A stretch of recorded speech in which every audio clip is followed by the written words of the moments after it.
说的顾小姐是哪位？我可不认识。你不觉得，即使他们走了，这里面还充满了幸福的味道吗？顾西西，你和我的婚礼不幸福吗？你觉得呢？我当时可是被迫的呀。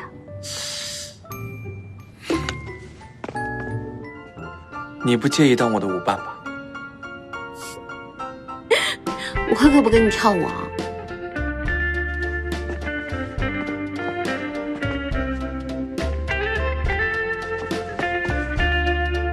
顾西西，你和我的婚礼就这么差劲吗？当然了。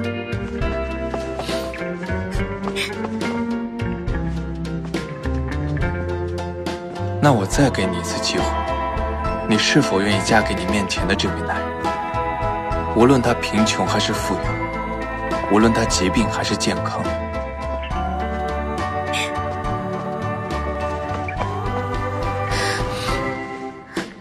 我愿意。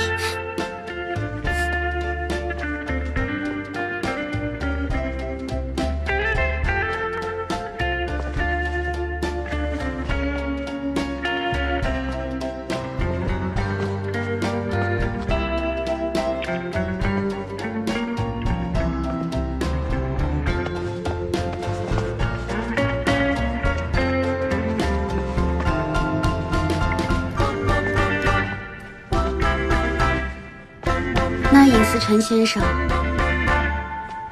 如果再给你一次机会，你愿意娶你面前这位温柔善良、聪明伶俐的顾小姐为妻吗？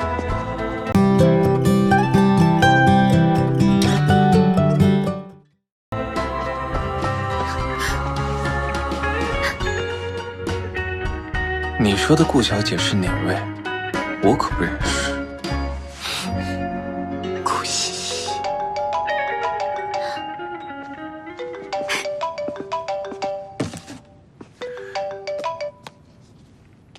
喂，妈。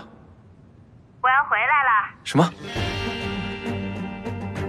你要回来？怎么了？害怕了？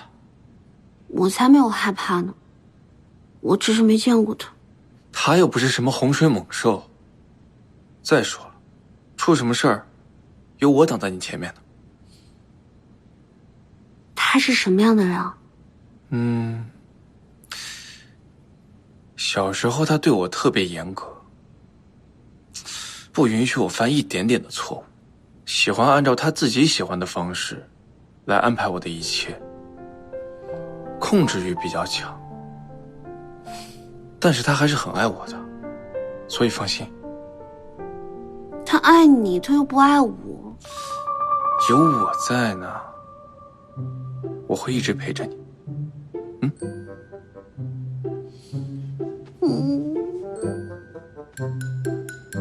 你说，我都让你喜欢上我了，他是不是也会喜欢上我呀？当然了，你搞定了我，就等于搞定了全世界。好肉麻呀！